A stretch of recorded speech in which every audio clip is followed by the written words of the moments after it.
palavra do Senhor.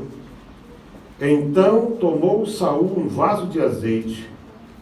Então tomou Samuel um vaso de azeite e lhe derramou sobre a cabeça e o beijou e disse: porventura te não tem ungido o Senhor por capitão da sua herdade? Interessante. E no 16 diz assim: então Samuel tomou o vaso de azeite, ungiu no meio de seus irmãos, e desde aquele dia em diante o Espírito do Senhor se apoderou de Davi. Então Samuel se levantou e tornou para Ramá. Pai Santo, sobre esta palavra eu invoco a tua graça, a unção do teu Espírito sobre nós, para juntos, Senhor, podermos meditar nela e aprender aquilo que o Senhor quer nos ensinar hoje, em nome de Jesus. Amém. Podemos sentar. Como prometido, hoje é a segunda parte da mensagem Que tipo de cristão você é? E nessa segunda parte nós podemos dizer que um subtítulo seria: você escolhe quem quer ser. Quero saudar nossos irmãos de longe, desde a Finlândia até o Canadá. Temos aí alguns irmãos que sempre fazem questão de dizer que eu estou vendo agora. Deus abençoe a sua vida. Nossos irmãos do Uruguai também, lá de Taquarembó, nossos irmãos de Vidiângela, na Argentina, e alguns outros lugares também, de Angola, Portugal. Não são muitos, mas são aqueles que Deus quer que ouçam a sua palavra. Meus queridos irmãos e irmãs, a escolha ou a unção de Saul e Davi para serem reis sobre Israel, embora pareça, não tem semelhança quase nenhuma, porque a maneira como elas aconteceram foi completamente diferente. O nome Saul, que era da tribo de Benjamim, uma tribo que não foi, portanto, escolhida, não foi determinada para ser a tribo que daria os reis, ele quer dizer pedido a Deus. E o nome Davi significa amado por Deus ou escolhido por Deus. Se observarmos os acontecimentos preliminares, antes da escolha de um e de outro como rei, podemos ver que Saul foi o rei que o povo pediu, enquanto Davi foi o rei que Deus escolheu, porque Deus o amava. Saul foi escolhido rei numa hora em que Samuel se viu muito apertado e também triste, porque o povo lhe disse: Samuel, estamos cansados, né, nós não temos alguém que vá à nossa frente. Você já está velho, você não é rei, teus filhos não seguem teus passos. Nós queremos um homem que saia à nossa frente. E então Samuel ficou triste e Deus disse: Samuel, pode atender aquilo que eles estão pedindo. Eles não estão rejeitando a ti, estão rejeitando a mim. Nos versículos que nós escolhemos para este mês, nos mostram ali em Levítico 19, 17 e 18, quem estava aqui cedo pode ter lido isso, Deus afirma que Ele é o Senhor. Somente neste capítulo 19 de Levítico, por mais de 10 vezes, só nesse capítulo, nós vemos a palavra eu sou o Senhor, ou então eu sou Deus.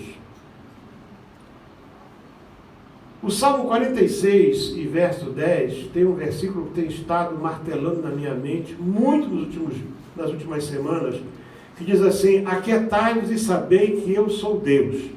Amém. E eu fui perguntar para o meu filho, porque ele está estudando hebraico, inclusive, para ele perguntar lá para o professor dele qual era a palavra para Deus nesse versículo, e a palavra é Elohim, ou seja, que seria uma espécie de um plural, mas na verdade Elohim, ele simboliza tudo aquilo que Deus é. Quando conseguimos nos apoderar desse grande mistério acerca daquilo, ou do que Deus realmente é, vamos conseguir superar todas as lutas e circunstâncias dessa vida e sairmos vitoriosos. Eu falo todas, não são apenas algumas. Isso nada mais é do que, portanto, a soberania de Deus. Aqui na África, eu já me deparei algumas vezes com pessoas que, quando descobriram quem era Deus, eles mudaram completamente. Eu lembrava aqui há pouco que eu estava lá em Nampula, na Serra da Mesa, em 1989, e estava lá a missionária Estela. Esteve lá muitos anos até falecer, sofreu muito. No final da sua jornada, dizem, não sei, que ela já não estava assim muito boa da cabeça devido a muitas malárias e o sofrimento, mas quando eu estive ali, eu fui até mesmo ao extremo da Serra da Mesa, e ali eu conheci um irmão, e esse irmão tinha sido um bruxo poderoso. Eu conversei com ele, me mostrou 2 pedaços de madeira assim, 2 raízes, e fomos até a beira de um penhasco. Ele disse assim: está vendo aquela caverna ali? Sim, ali eu morava naquela caverna, ele disse. Toda tarde, todas as tardes, às 4 da tarde, todos os macacos daqui da região vinham tomar chá comigo. Todos. De todos os tipos vinham tomar chá comigo. E as pessoas vinham ali me consultar, e esse pau aqui, eu me transformava em qualquer animal que eu quisesse, para fazer qualquer maldade. E esse outro aqui somente nos gatos. Podia ser leão, podia ser qualquer coisa. Ele mostrou. Eu disse: mas se você era assim, tão poderoso, por que você deixou isso? Ele disse: porque o meu filho ficou doente. Meu filho adoeceu, eu só tinha esse filho. E eu tentei tudo que eu sabia. Todos os sortilégios, as magias, e até as ervas todas, porque na verdade eles são entendidos em ervas, né? E nada funcionou. Nada funcionou. E então ele disse que lá na caverna, ele disse assim: se há um Deus maior do que esse que eu sirvo, e se ele curar o meu filho, eu vou largar tudo e vou servir a esse Deus. Amém. Então diz que ele saiu dali e ele encontrou quem? Encontrou a missionária, a irmã Estela, que era uma portuguesa, 1,60 m de altura, assim, muito. Falava pelos cotovelos, né? Você falava muito. Beto deve lembrar dela, né? E ela então, era uma reunião de oração, e levou para lá. Imagina, um vestido de bruxo, ele vivia, né? E ela ouviu a história e disse assim: então vamos ali. Disse que ela disse: ali, eu acho que tem um Deus lá que você ainda não conhece. Quando ele entrou ali, os demônios queriam impedi-lo de entrar, mas ele estava disposto a entrar. Ele entrou, e quando ele entrou ali, ele disse: se este Deus desse povo aqui curar o meu filho, eu vou deixar o que eu faço e vou servir esse Deus. Na mesma hora, o filho dele estava lá na caverna, ficou curado completamente. Amém. Quando ele volta para sua casa, já estava o filho curado. Então ele disse: esse é o meu testemunho. Ele disse: o diabo pode dizer que ele é muita coisa, mas eu descobri que Deus é maior. Amém. Aquietai de saber que eu sou Deus em qualquer circunstância. Tome nota disso aí. Aleluia. Então, por que eu dei esse subtítulo, que nós podemos ser aquilo que nós escolhemos ser? Você pode escolher ser Caim ou Abel. Você pode escolher ser Esaú ou Jacó. Você pode escolher ser Coré ou Calebe. Mica ou João Batista, aqueles que estão fazendo o curso de obreiros. Você pode escolher ser tipo Saul ou Davi. E há muitos outros na Bíblia que você pode escolher. Porque só há 2 tipos de pessoas na Bíblia. Só há 2 tipos.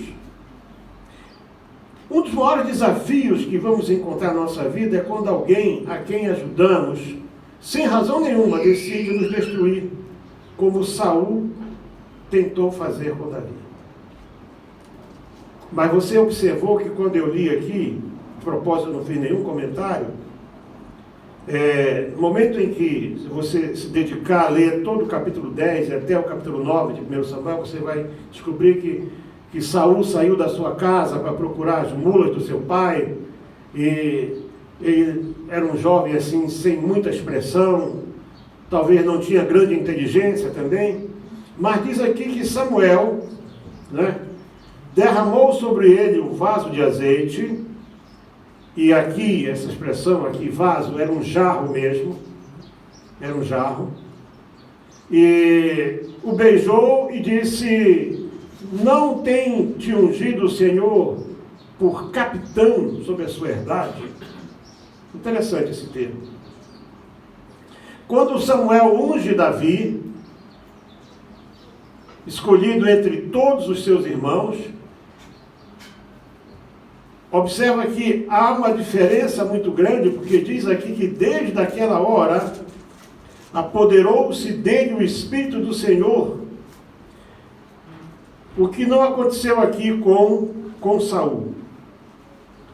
Então, eu leio aqui, por exemplo, no capítulo 18, e aconteceu no outro dia que o mau espírito da parte de Deus, porque no dia em que Samuel ungiu Davi, o Espírito Santo de Deus saiu da vida de Saul. E um espírito mau se apoderou de Saul e ele profetizava. Portanto, só quem profetiza não é só quem tem o Espírito Santo, não. Tem demônio que profetiza. Você vê no Novo Testamento aquela jovem que ia atrás de Paulo, né? Ela tinha um espírito de adivinhação nela e ela profetizava também. Então tinha um espírito mau. Imagina que profecia que Saul estava falando naquela hora ali. E o Davi tinha sido chamado para a casa do rei para tocar harpa, porque ele vivia lá no campo, era um miúdo ainda, era uma criança, era um jovem, um adolescente, mas os seus cânticos enchiam os campos e todos ficaram sabendo. Imagina a distância entre Jerusalém e Belém, 20 quilômetros, portanto não era assim tão perto, mas chegou nos ouvidos dos oficiais do rei que havia alguém que tinha habilidades especiais com a harpa, e chamaram o Davi para que ele pudesse tocar, e o rei se acalmasse quando ficava possesso, porque o louvor liberta. Amém. Então diz, e Davi tocava a harpa com a sua mão, como nos outros dias. Saul, porém, tinha na mão uma lança, e Saul atirou com a lança, dizendo: encravarei a Davi na parede. Porém, Davi se desviou dele por 2 vezes, e temia Saul a Davi. Quer dizer, Davi não tinha medo do Saul, Saul é que tinha medo do Davi, porque o Senhor era com ele, e tinha se retirado. Então, Saul sabia que o Espírito Santo estava em Davi e não estava nele, e ele achava que matando Davi, ele resolveu o problema. Vocês acham que isso é novidade? Só aconteceu naquela altura? Especialmente dentro da igreja. Está cheio disso hoje. Pessoas que já há muito tempo perderam a unção de Deus na sua vida. E quando vem alguém que está cheio da unção, procura abafar aquilo ali. Abafar aquilo que é para não aparecer que ele já perdeu a unção. No capítulo 19, que é o capítulo seguinte, diz assim: tornou a haver guerra e saiu Davi, pelejou contra os filisteus e feriu-os com grande matança. Essa primeira parte aqui, Davi não era conhecido em nada, Davi não tinha ainda feito nada de extraordinário. E tornou a haver guerra e saiu Davi, pelejou contra os filisteus e feriu-os com grande matança, fugiu diante dele. Porém o espírito mau da parte do Senhor, porque Deus é Senhor de todos os espíritos, se tornou sobre Saul, estando ele assentado em sua casa, e tendo na mão a sua lança, e tocava Davi com a mão a harpa. E procurou Saul encravar Davi na parede, porém ele se desviou de diante de Saul, o qual o feriu com a lança à parede, e então fugiu Davi e escapou. Na mensagem passada, domingo passado, eu fiz uma breve comparação entre Esaú e Jacó, mostrando que as pessoas, com as mesmas oportunidades, tomam rumos diferentes e caminhos diferentes, baseados em escolhas e decisões. nós vemos que nas duas vezes em que o rei Saul tentou matar Davi, Davi tocava a sua harpa. Ele era um instrumentista, ele era um salmista, ele era um compositor. Mais da metade dos salmos são de autoria de Davi. Os salmos eram os cânticos de Israel. Ele tocava a sua harpa para acalmar Saul, porque Saul estava oprimido por um espírito mau. E Saul, furioso porque Davi era bem sucedido em tudo, tentou matá-lo com uma lança. Mas preste atenção para um detalhe: Davi nunca largou a sua harpa. Ele não deixou a sua harpa. O rei tentou matá-lo a primeira vez, e ele continuou a voltar ao palácio para fazer o seu trabalho. Esse é o segredo. Aconteça o que acontecer, nunca deixe de ser um adorador. Não saia da presença de Deus. Não abandona o teu ministério. Não abandona a tua posição na igreja. Não larga a tua harpa. Nunca. Amém. O Salmo 137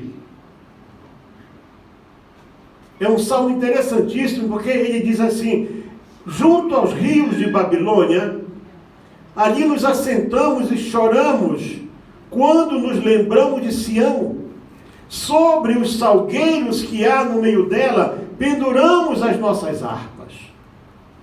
Pois lá, aqueles que nos levaram cativo nos pediam uma canção, e os que nos destruíram diziam, cantai-nos uma das canções de Sião.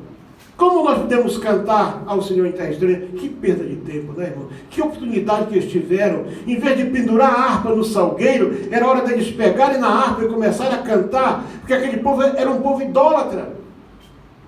Você às vezes não se dá conta que o lugar onde Deus te colocou, Ele colocou você ali porque você é a única pessoa que Ele tem para fazer algo para Ele naquele lugar. Ele não quer te entristecer, Ele não quer que você fique amargurado.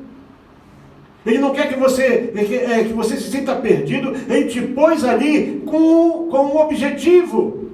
Eles estavam ali à beira do rio qualquer lá de Babilônia, não fala qual era o rio, e pediram a ele assim: canta. Em vez de cantar, eles penduraram a harpa no salgueiro. Tem muita gente me ouvindo à distância aqui, e pode aqui dentro também ter, que já pendurou a sua harpa, que não sabe mais o que fazer com ela. Passou um percalço na vida, passou um problema e já pendurou a harpa.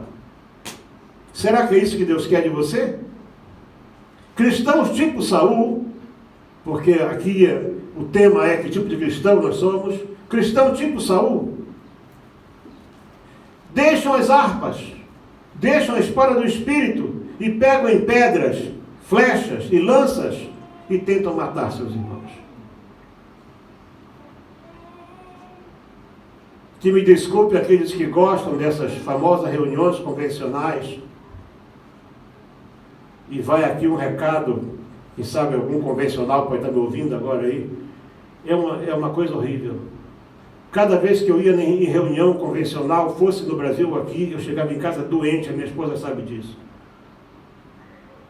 Eu via as pessoas, a maior parte do tempo, elas ficavam, em vez de se reunirem para estudar a palavra, para contar bem, se reuniam para ver como ia destruir A, B, C ou D.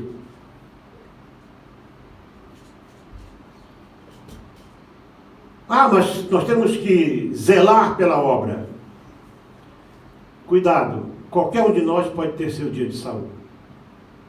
Há um livro pequenino, não sei se temos ainda aqui. Eu trouxe uma vez, acho que uns 50 exemplares para cá, e dei para cada obreiro daqui um. O livro é O Perfil de Três Reis. Todo cristão deveria ler esse livro. É um livro pequeno, bem pequenino. Assim, pequeno assim, também interessantíssimo. Para você saber se você é Davi ou se você é Saul. Basta que você deixe por um instante a tua harpa. E quando eu falo de harpa, eu não falo desse livro aqui. Eu falo do instrumento, né? Isso é simbólico. E pegar na lança. Davi era jovem. Ele era um guerreiro.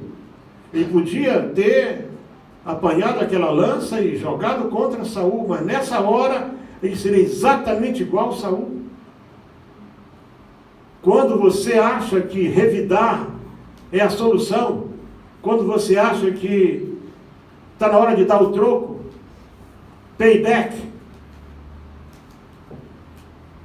bateu, levou, no more Mr. Nice Guy, nunca mais senhor bonzinho ou senhora boazinha, nessa hora você deixou de ser Davi e você passou a ser Saul. A Bíblia diz em 2 Coríntios capítulo 10, versos 4 e 5, as armas da nossa milícia não são carnais, mas sim poderosas em Deus para a destruição de fortalezas. Amém. Sejam lanças, sejam flechas ou pedras, nós precisamos saber como lidar com elas em cada situação da nossa vida. O nosso Mestre e Senhor Jesus Cristo soube muito bem como lidar com pedras. Agora eu estava pensando aqui, porque será que Deus, tudo em Deus é glória? Será que Deus, por que Deus não escreveu os 10 mandamentos numa tábua de ouro, não é? Era coisa muito mais nobre, né? Uma tábua de ouro. Por que uma pedra? Irmãos, 500 anos depois, mais ou menos, quando Salomão inaugurou o templo e trouxeram a arca, dentro da arca só estavam as pedras, porque era pedra. O vaso de ouro com maná já tinham roubado, a vara do Arão já tinha roubado, mas pedra, ninguém quer saber de pedra. Então, quando você souber o que fazer com pedras, você vai ter descoberto uma das maneiras de ser vitorioso. Aleluia! O Evangelho de João nos revela que em 2 ocasiões os judeus tentaram apedrejar Jesus. Vocês acham isso uma coisa? Esses judeus... E Jesus hoje, irmãos, dificilmente ele conseguiria estar membro de alguma igreja. Eu não falo nem sequer pastor. Nós mesmos cristãos já tínhamos amarrado ele, prendido e matado. Na primeira ocasião que isso aconteceu, Jesus estava no templo. Curiosamente, poucos minutos antes, ou horas antes, Jesus livrou uma mulher de ser apedrejada. Aquela mulher que foi apanhada em adultério. E a defesa dele foi muito brilhante, quando ele disse assim: aquele dentre vós que não tem pecado, seja o primeiro a tirar pedra.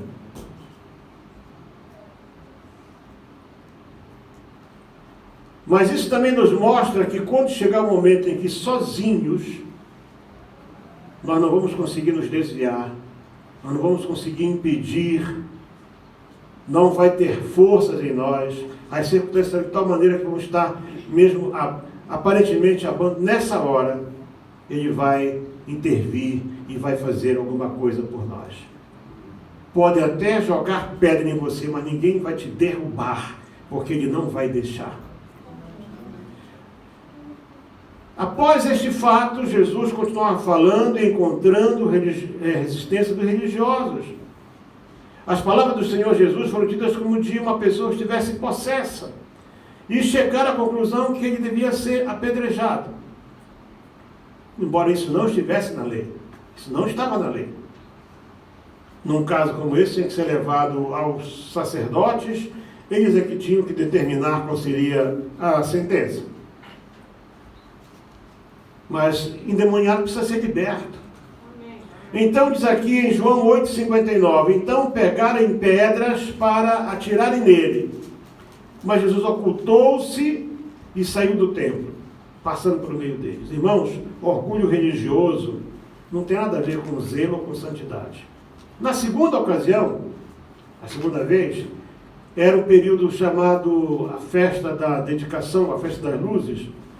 Está em João 10:23, Jesus estava andando pelo templo, e ele, ao ser interrogado por aqueles que deviam fazer, ele disse, eu e o Pai somos um, e então tentaram de novo matá-lo.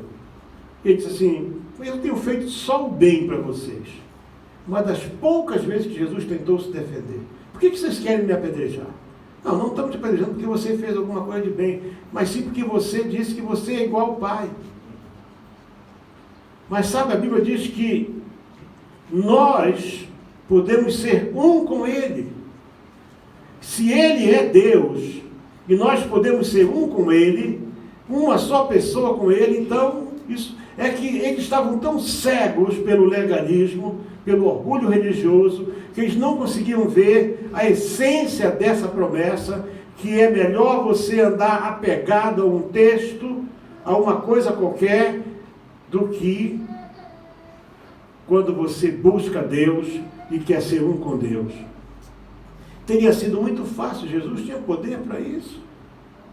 Teria sido muito fácil para ele fazer um gesto e as pedras, voltarem, e irem para cima deles.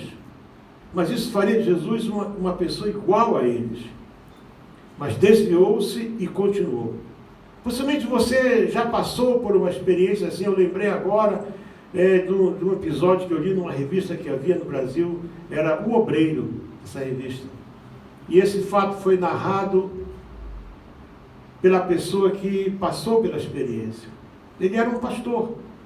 E então ele era um pastor, e ele, aquele pastor que dava oportunidade às pessoas, e havia lá um jovem, ele investiu no jovem, e mandou o jovem para a escola bíblica, e pôs o jovem para ser, portanto, para pregar, e o jovem começou a pregar, e aí o jovem pediu, pastor, eu quero um dia, porque eu possa pregar, e o pastor deu um dia para o culto para ele, e era uma bênção. Ele, quando viu isso, ele achou, eu já estou pronto para ser o pastor.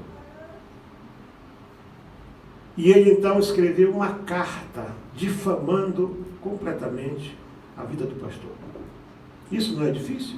Hoje, então, com a mídia social como tem, se sair alguma notícia ruim, hoje você pega os programas que tem no computador, você faz fotomontagem, até alguém descobrir que aquilo é uma fotomontagem, você já está destruído. Mas como o pastor é um homem muito respeitado, investigaram e viram que aquela carta era falsa e descobriram que era ele, então ele vem falar com o pastor, disse, pastor, me perdoa.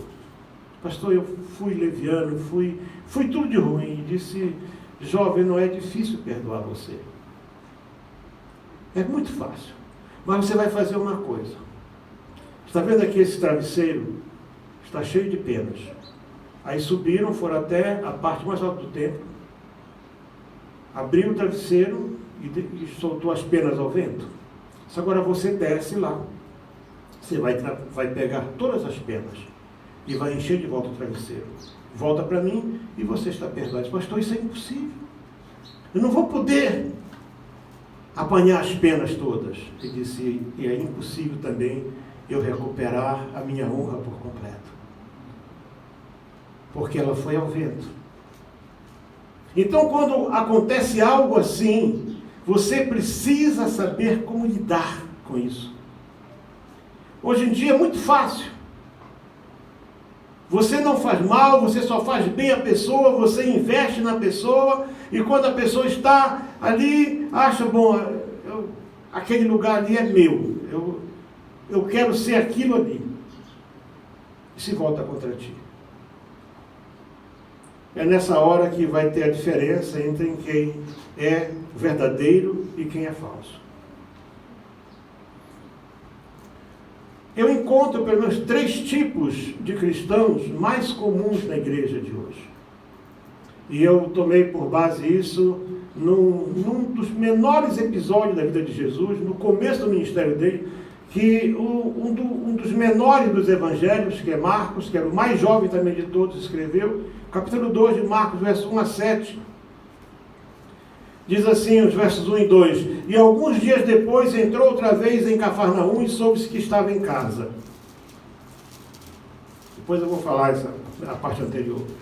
E logo se ajuntaram tantos que nem ainda nos lugares junto à porta cabiam. Quando eu comecei a ler isso aqui, eu lembrei de um culto que eu e o pastor Júnior passamos lá na Índia, lá numa das muitas cidades que nós fomos, Um domingo à tarde, às 2 da tarde, uma sala de 4 por 3 metros, tinha 66 pessoas. Não me pergunte como. Eu já tinha ouvido falar que indiano sabe sentar. Eles estavam em pé, a sala estava entupida. E quando sentaram, imagina, eu consegui ficar na porta, porque eu não conseguia respirar lá dentro. Então, quando eu vi isso aqui, eu lembrei desse dia. Certamente, isso foi na casa de Pedro, lá em Cafarnaum. Eu fui lá, vi lá uma casa, dizem que era, mas não pode ser a dele, porque não ia viver 2.000 anos a casa, né? Algo parecido. Porque lá em Marcos 1, 29, diz que Pedro e André, eles eram irmãos, né? A casa de Jesus ia muito lá, foi no dia que curou a sogra do Pedro. As pessoas procuravam por ele, porque ele não apenas pregava. Ele pregava e ele também curava, ele também abençoava as pessoas e expulsava os demônios. Eu encontro aqui o primeiro grupo de cristãos que nós encontramos nas igrejas hoje. Os ouvintes, ou simplesmente os assistentes. Eles não têm nenhum compromisso com a igreja, nem com a obra, nem com nada. Mas eles vêm no culto, especialmente quando é culto de milagres. Às vezes são pessoas curiosas, gente que pode ou não estar interessada em ouvir a verdade. Alguns, além de nunca trazerem ninguém para ouvir a palavra de Deus, ainda são embaraços, porque estão até na porta, está cheio. E eu lembro desse dia, é interessante que a casa desse pastor, o culto ali na casa, e faltou luz, irmão. Nem um ventiladorzinho não funcionava. Né?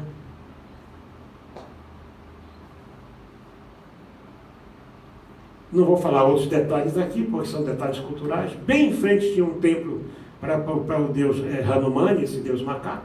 Né? Aquele povo, um povo pobre, mas à volta do templo cheio de frutas, porque tem um templo e tem uma árvore própria que é desde lá, os macacos vêm para ali. E a gente, naquele calor terrível, o pastor Júnior sofreu, porque foi ele que pregou nesse dia. Eu passei a unção da pregação para ele. Eu ainda punha a cara do lado de fora para poder respirar, mas o povo ali dentro, irmãos, o povo louvou a Deus mais de meia hora. Aleluia! Não me perguntem como, batiam palmas, tocavam aqueles tambores aqui por cima, porque não dava para poder tocar aqui, por cima da cabeça, e tal. E quando foi na hora da mensagem, sentaram todos.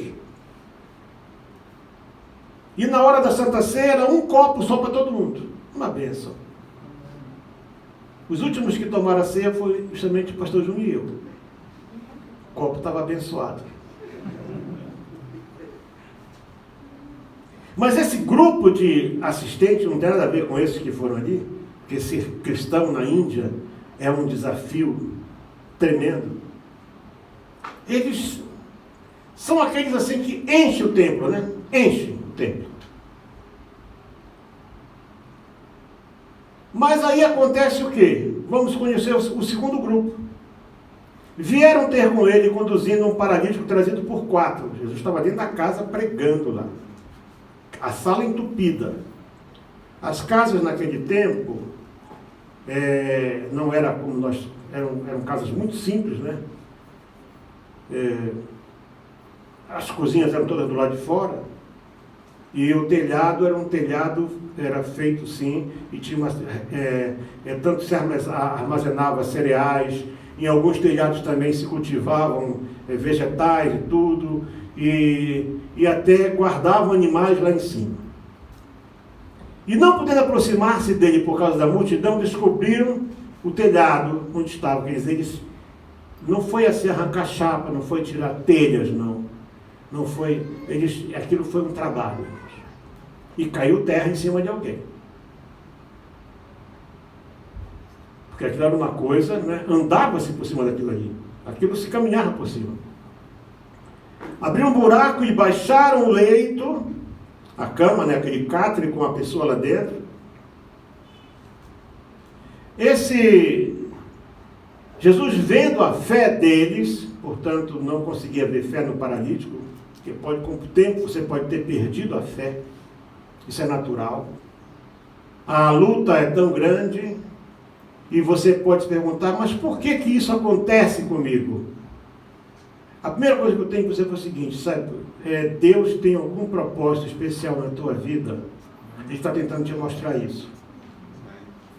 Mas eu não faço as coisas da maneira errada e me acontece.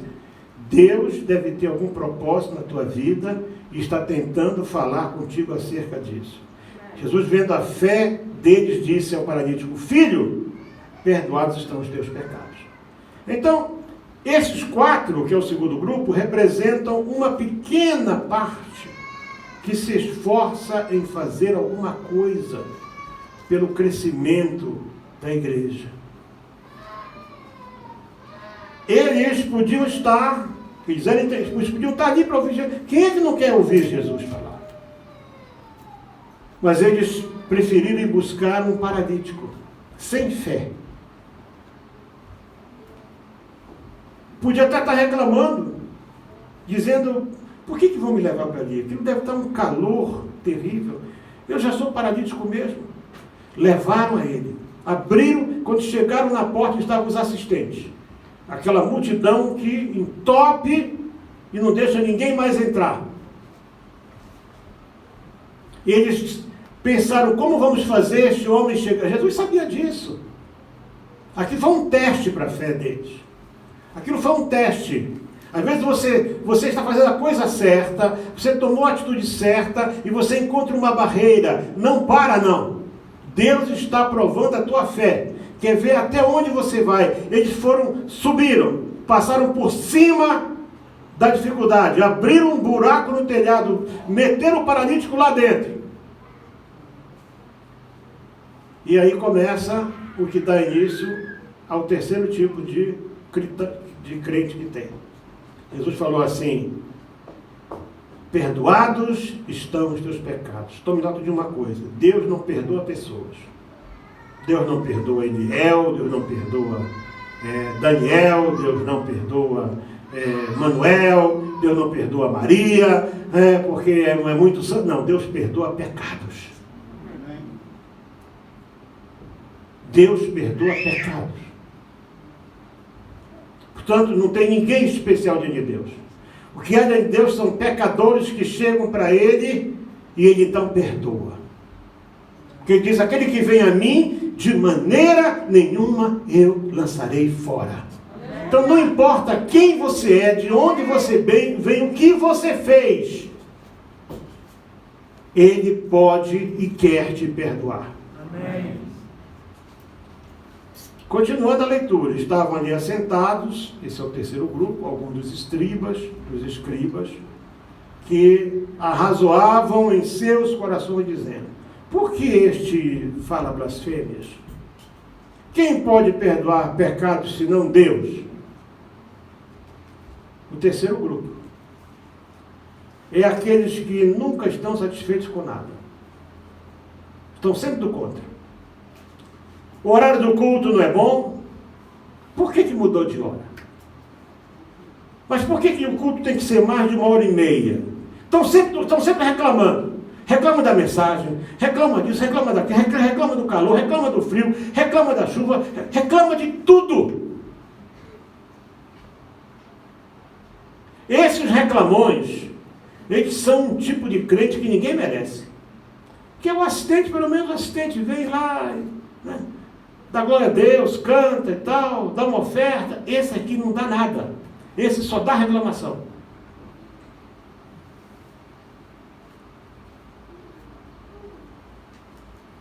Primeiro grupo, assistente. Segundo grupo, trabalhador. Terceiro, os eternos insatisfeitos. Diante disso, meus irmãos, nós podemos ir para dentro de nós e fazer uma pergunta: que tipo de cristão eu sou? Quem é que eu sou de verdade? Será que eu estou fazendo algo? Será que eu não estou apenas indo porque eu gosto de ir lá? Eu gosto do louvor? Ou eu gosto da palavra? Que tipo de pessoa você é? Será que você é aquela pessoa que, como Abel, escolheu o melhor que tinha para dar? ou como Esaú, que deu sobras só depois de um tempo? Você é como Jacó, que esperou pela bênção do seu pai e esperou quase 60 anos o cumprimento da promessa? Ou você é um Esaú que vende a tua bênção, por dinheiro é capaz de qualquer coisa?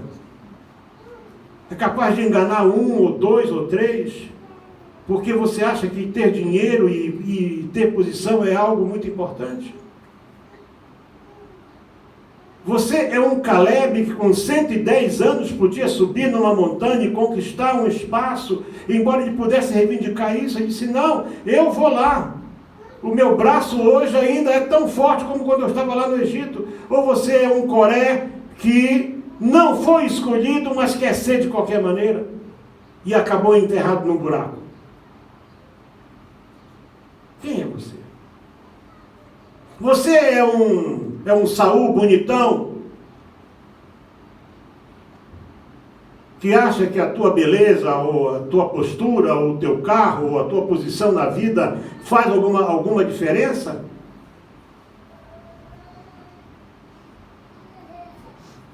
Ou você é um Davi, embora pequeno, simples, mas nunca deixou a harpa para pegar em lança e jogar contra quem queria matá-lo?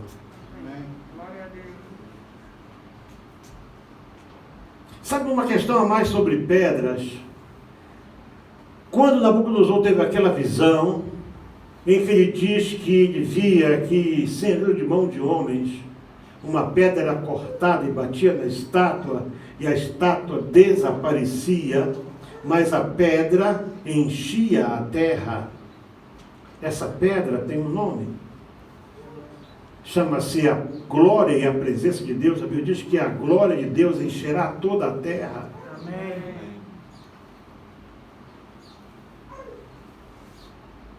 As pessoas às vezes se preocupam com as pedras. Jesus disse sempre, olha, vocês vão ter dificuldades em todos os lugares, mas eu vou estar com vocês e dizer, olha, tem bom ânimo, eu venci o mundo. Isso aí é embora ele não tenha dito, vocês vencerão também, isso está incluído no pensamento desta frase. E quando você achar que não pode mais, tu pode dizer, Senhor, tu disseste, tu venceste o mundo, eu estou aqui sendo vencido. Vencido por um desejo, vencido por uma necessidade, vencido por uma carência, vencido por uma deficiência minha, por uma fraqueza. Quando Paulo, já perturbado por aquele que chamava mensageiro de Satanás, que eu não sei o que era, eu imagino o que podia ser, que o atormentava, e ele orou, Deus disse assim, basta, Paulo, não vou tirar de você isso. Se eu tirar disso de você, você vai achar que você é um super-homem. E eu quero que você saiba, Paulo, que eu quero você assim mesmo, que o meu poder não se aperfeiçoa na grandeza do homem, mas sim na fraqueza. Quando o homem está fraco, aí é que eu mostro que eu sou Deus. Porque ele disse, eu sou o Deus que disse, 7 vezes cairá o justo e se levantará, porque sou eu que vou lá buscá-lo. Que cristão é você? Que cristão é você, irmã?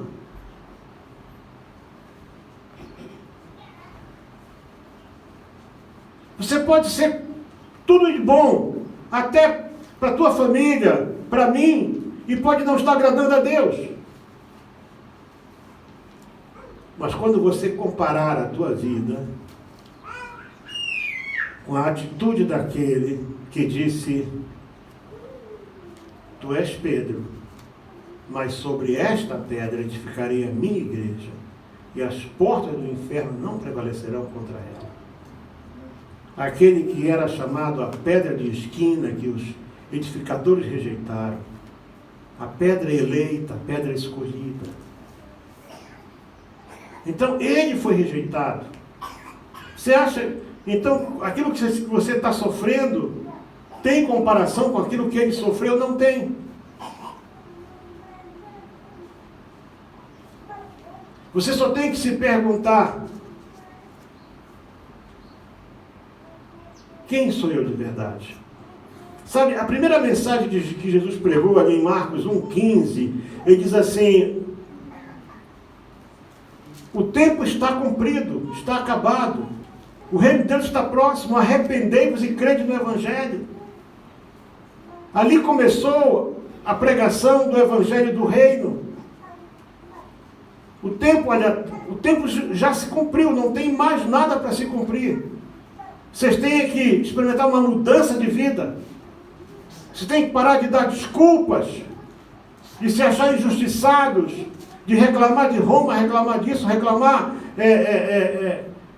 da comunidade europeia, reclamar da América, reclamar do Putin, reclamar da China, tudo de mal vem. Não. Para de reclamar. Se você tem a convicção de que a tua alma está segura nas mãos de Deus, você não precisa mais reclamar. Amém. Ele disse: o tempo se acabou, minha gente. O tempo de vocês correrem ali para o templo e sacrificarem animais se acabou. O tempo se cumpriu. Arrependei-vos.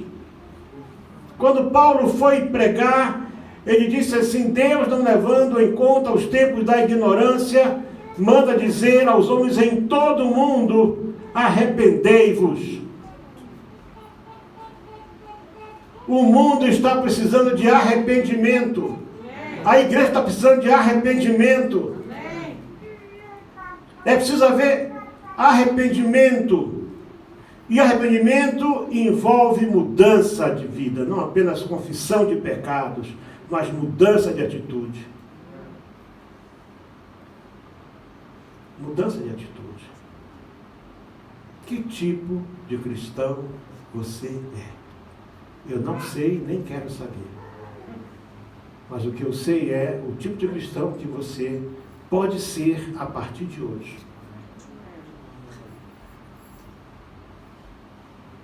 Não espere coisas boas, não espere que alguém vai te elogiar, que alguém vai reconhecer que você é justo, que você é... Não espera. Continua a ser. Porque a Bíblia diz que os justos praticarão ainda mais justiça, e por isso eles entrarão no céu. Mas diz que os injustos e os maus farão ainda mais maldade, e por isso vão para o inferno. Essa é a diferença. Então escolha quem você quer ser. Escolha. Porque quando você escolher quem você quer ser, você está escolhendo para onde você quer ir. Porque todo mundo quer ir para o céu, irmão Carlos. Morre um camarada, morreu drogado. Teve um que morreu insultando Deus. No outro dia estava assim: está lá em cima, nosso esperando. Não está não. Esse em cima dele não é para onde eu vou. Por causa, ninguém fala, fulano está lá embaixo do inferno. Não. Está lá em cima. Está lá no andar de cima. Está lá com o homem. Mas eu e você, nós sabemos para onde nós estamos indo. Porque o nosso destino é um trono no céu. Os homens podem dizer o que disserem, podem nos chamar de fanático, podem nos chamar de doido, de tudo. Não interessa. Isso não muda que o nosso destino está traçado. E que um dia vamos estar para sempre com Ele na glória. Vamos colocar de pé.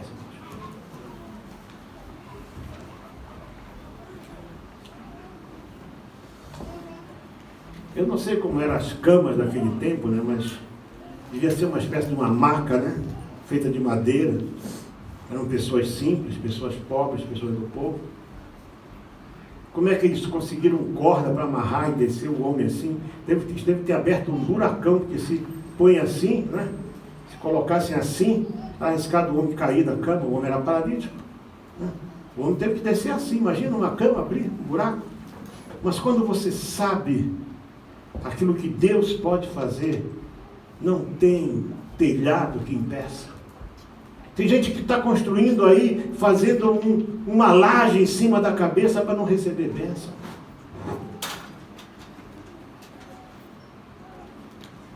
Mas eles foram lá para cima.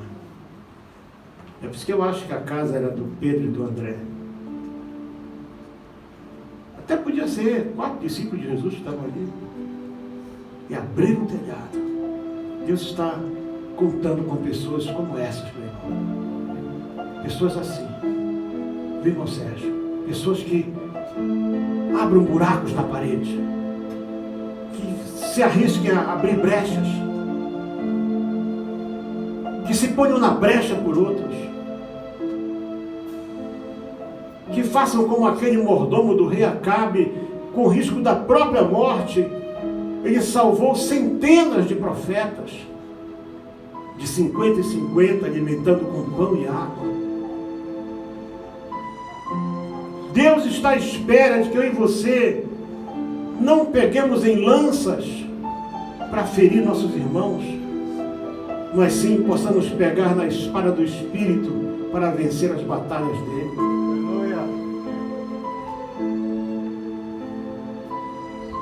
O que Deus fez para você? Que você deixou a tua harpa, deixou o teu coração de adorador? Não, não é isso que Deus quer. Deus está te convidando hoje a você refletir um instante. Os filhos de Eli, está lá em 1 Samuel, jovens criados no santuário. Porque Samuel, ele tinha morrido, né? E agora Samuel exercia o sacerdócio. Ele era juiz, ele era profeta, conselheiro, ele era tudo. Mas enquanto Eli estava ali, os filhos dele, os 2 sacerdotes, um deles seria sumo sacerdote, eles desonravam a casa de Deus. Então não basta ter nascido na igreja, é preciso nascer de novo.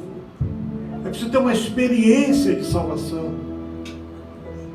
É preciso temer a Deus. Reconhecer a grandiosidade deste Deus. Como eu falei hoje de manhã, quando nós cantamos aquele coro, né, que ele veio do céu para a terra, e da terra para a cruz, e da cruz para a cova, e da cova para o céu. É tão fácil cantar aquele hino, a gente às vezes até, quando é a altura da Páscoa, as pessoas cantam e choram. Não, eu quero que você imagine um momento extraordinário em que todas as forças da natureza se juntaram para dar cumprimento a uma promessa. E ele nasceu naquela manjedoura, se criou no meio da maior necessidade. Não teve um dia de facilidade o nosso mestre. A única vez que dizem que ele estava dormindo, foram acordá-lo para poder acalmar o mar. Ele nunca parou. Não queriam recebê-lo porque ele parecia judeu. Não queriam recebê-lo porque ele era de uma família pobre. Isso não tem instrução, isso é um salô, isso é um bruto, isso é aquilo, não interessa. Ele é aquele que quando abriu o buraco, ele disse, olha, está perdoado o teu pecado. Quem é esse? Ele disse, bom, o que é mais fácil dizer? Perdoa pecado ou anda? Ele diz, olha, não é por sua causa, mas esse monte de incrédulo que está aqui, sabe, essa turma dos insatisfeitos aqui, para que eles saibam que eu sou aquilo que eu digo que eu sou, toma a tua cama e anda. Aleluia. Então não era só dar aquele espacinho, não. Era levantar e ter força para pegar na cama e não sair pelo buraco carregado, mas sair pela porta. É isso que ele quer fazer contigo. Ele quer fazer milagre na tua vida. Ele quer fazer milagre na tua vida. Mas você precisa dar uma refletida aí por dentro e parar de pensar que é e começar a ser realmente aquilo que Ele quer que você seja. Que tipo de cristão nós somos? Porque no momento em que você achar que já sofreu demais, que já foi atacado demais, que agora é hora de você pegar na lança e jogar de volta, você deixou de ser Davi e você começou a ser Saul.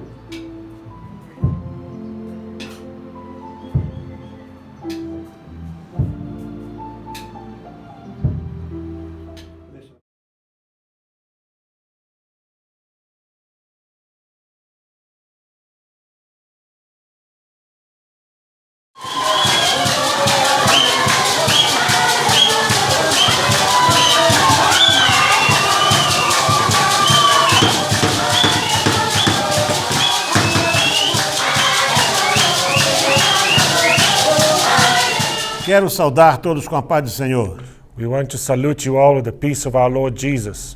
Nós estamos aqui para fazer um agradecimento e também uma convocação. We are here to give thanks and also to call upon you. Nós colocamos aqui um projeto para conseguir 6 panelas de alumínio para o SOS Resgate. We have a project to acquire 6 huge pots of aluminium E graças for a the Deus, SOS Rescue Project. e graças a Deus que esse recurso já veio. And thank God we already have the resources to do so. Agora nós precisamos de recurso financeiro para comprar pelo menos uns 1.200 pratos, We need now financial resources to buy 1,200 plates colheres, and spoons também conchas and ladles e baldes and buckets e copos. and cups. Isso tudo porque agora com com as exigências, né, desta pandemia, With the new requirements of the pandemic, nós temos que ter um balde com torneira para as crianças poderem lavar as mãos. we need to have proper containers with taps in order for the children to wash their Porque hands. se Deus quiser, And God willing, antes do fim deste ano, before the end of the year, desde que o governo libere, as long as the government nós allows queremos us, retomar o SOS Resgate. we would like to retake our duties with SOS Rescue. Deus possa abençoar todos. May God bless you all. Pai do céu, muito obrigado, pelos mantenedores do SOS Resgate.